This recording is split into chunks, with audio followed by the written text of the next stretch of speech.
जय हिंद दोस्तों, कैसे हैं? आशा करते हैं आप लोग सभी कुशल मंगल होंगे। और आज जो है सबसे बड़ी न्यूज़ है और मैंने इसके पिछले वीडियो में जो अपलोड किया है आप लोग उसमें देखे होंगे। हमने बोला भी था कि बस एक वीक के अंदर आप लोग का साइंस और मैथ का रिजल्ट आने वाला है और एक वीक के नहीं आएगा तो 15 तारीख के अंदर ही ये रिजल्ट आप लोग को आपके स्क्रीन में मिलेगा। और आखिर में आप देख सकते हैं स्क्रीन में ये रिजल्ट प्रकाशित हो चुका है। और ये रिजल्ट हमने जो कहा था कि पहले साइंस और मैथ का आएगा, तो इसका आने का भी एक कारण है क्योंकि इसमें उतने स्टूडेंट ज़्यादा नहीं रहते हैं और प्लस में इसमें किसी भी तरह का कोई अड़चन नहीं आया था एग्जामिनेशन में, क्योंकि और सब्जेक्ट जितने भी है सभी में कोई ना कोई अड़चन हुआ जिसके चलते एग्जाम कंडक्ट हुआ है, दोबारा एग्जाम कंडक्ट हुआ है लैंग्वेज वाले का। इसके बाद जो रिजल्ट आएगा साइंस मैथ के बाद जो रिजल्ट आएगा वो आएगा हमारा सामाजिक विज्ञान का, देखिएगा। उसके बाद आएगा लैंग्वेज पेपर का, उसके बाद हमारा 1 to 5 का रिजल्ट हो सकता है तो इसी के क्रम में दे देगा। तो आप लोग का जो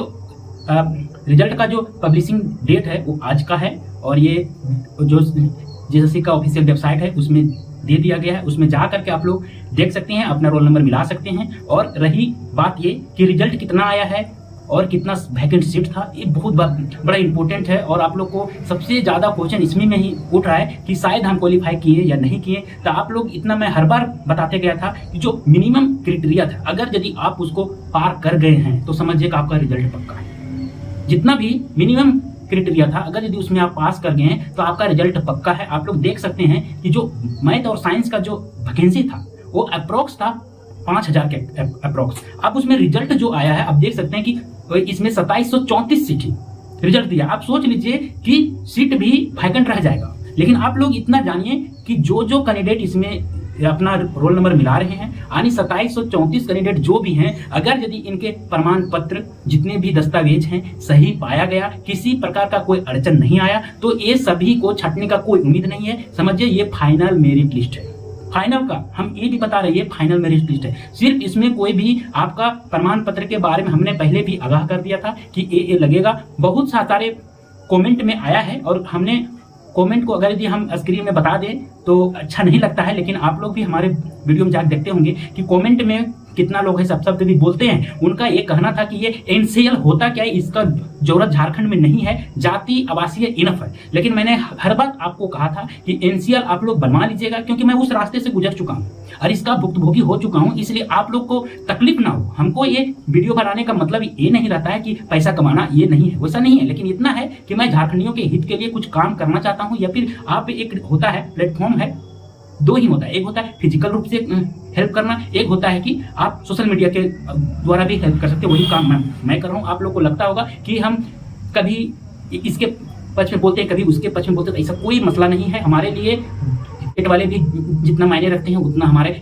जितने सी टेट वाले हैं वो भी मायने ही रखते हैं। आप लोग का ये कॉलम दिया गया है, फॉर्म है जो भर करके लेते जाना। उसमें देखिए जाति और आवासीय का एक अलग से कॉलम दिया गया। उसके बाद यहाँ पे देखिए कि लिखा हुआ है कि ये संदर्भ क्रीमी लेयर में है अथवा नहीं है। अगर यदि आपके पास वो एनसीएल सर्टिफिकेट है तो आप कैटेगरी में, अगर यदि आप जनरल कैटेगरी में फाइट नहीं कर पाएंगे तो आप कैटेगरी में आ सकते हैं। और अगर यदि आपके पास वो लेटर नहीं है, वो सर्टिफिकेट नहीं है, वो प्रमाण पत्र नहीं है तो आपको इसमें नहीं रखा जाएगा। मैं कितना बार बोल चुका हूं। लेकिन अगर यदि डीबी में आप लोग जाइएगा तो घोषणा पत्र जो क्रीमी लेयर का है वो लेके जाइएगा, उसको भर के लेते जाइएगा। आपके पास जिनके पास एनसीएल नहीं है वो भर के लेते ही जाइएगा, क्योंकि वो जमा करने के बाद आपको 1 वीक या 2 वीक का समय वो देगा। और आपको बना करके किसी भी हालत में, चाहे आप पैरवी लगाइए कहीं भी कीजिए, बना करके आपको जमा करना होगा, तभी फाइनल मेरिट लिस्ट में आपको नाम देगा, नहीं तो पेंडिंग में डाल देगा। और ये जो सर्टिफिकेट अपलोड करना है या फिर वो वहाँ जाना है या फिर आपको ईमेल आईडी के द्वारा भी जो फ़ोन नंबर आपको उसमें लिखा जाएगा, इस फॉर्म में देखिएगा सर सभी आपका जितना भी डिटेल है सभी लगभग लिखा ही जाता है। और इसमें डिटेल लिखने के बाद आपको फ़ोन नंबर का भी ऑप्शन आता है। उस फ़ोन नंबर से आपके पास फ़ोन आएगा और उसमें कहा जाएगा कि खुद आ जाइए, या फिर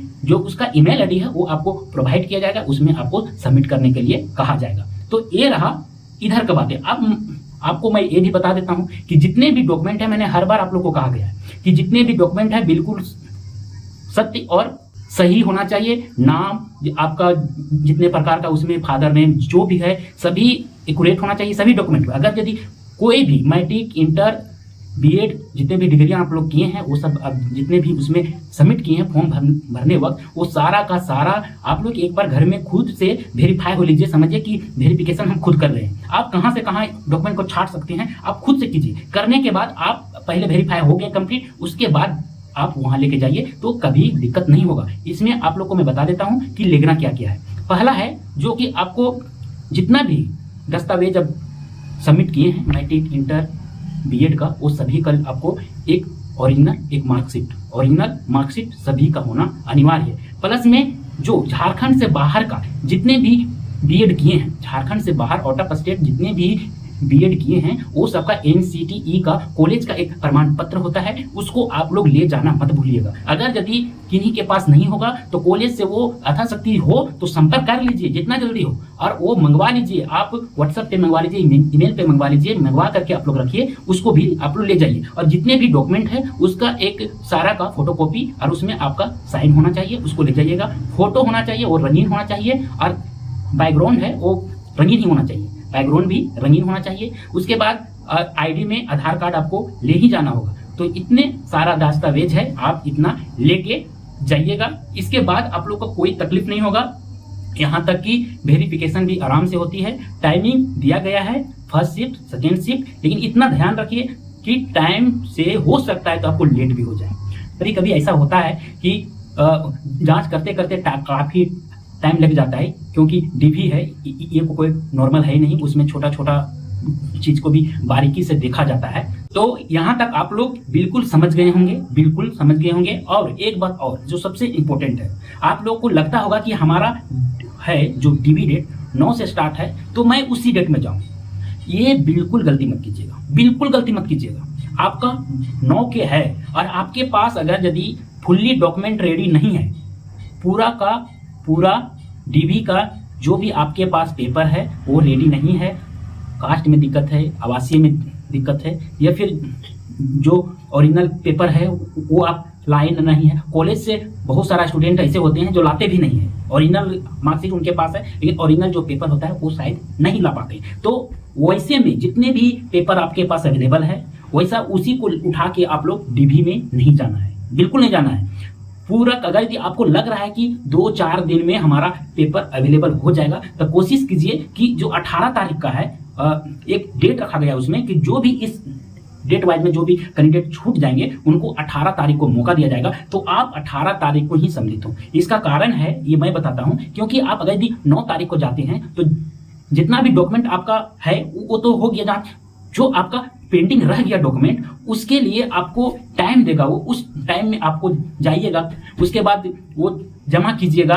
वहां है कि आपका वो फाइल में कंसीडर किया गया या नहीं किया गया, उसका भुगतान आपको फिर लंबे टाइम के लिए भुगतना पड़ जाएगा। जैसे कि पेंडिंग में रिजल्ट डाल देगा तो समझिए कि आपका है जो 1 महीना नहीं, 4 महीना, 6 महीना, 7 महीना भी लग सकता है। तो इस स्थिति को उत्पन्न नहीं होने देना है, ताकि आप जो भी डॉक्यूमेंट है पूरा कंप्लीट करके आप 18 को भी वेरिफिकेशन कर सकते हैं। वैसा कोई इशू नहीं है। अगर यदि आप 18 को जाते हैं गेट के अंदर हो गए तो समझिए कि 8 बजे, 9 बजे, 10 बजे रात जितने भी कैंडिडेट वहां अंदर में जाते हैं सबका डीवी विभाग करवा ही लेता है। इतना उस सबको हम मानते हैं, उतना रहते हैं, उतना हेल्पफुल रहते हैं, उतना वो कर देते हैं। तो आज का यही था। आप लोग का जितने का रिजल्ट आया है खुशी मनाइए, जिनका रिजल्ट नहीं आया है लेकिन वो निराश नहीं होना है। अगला देखिएगा लिस्ट वो आएगा, 100% आएगा और उसमें आपका रिजल्ट पक्का होगा।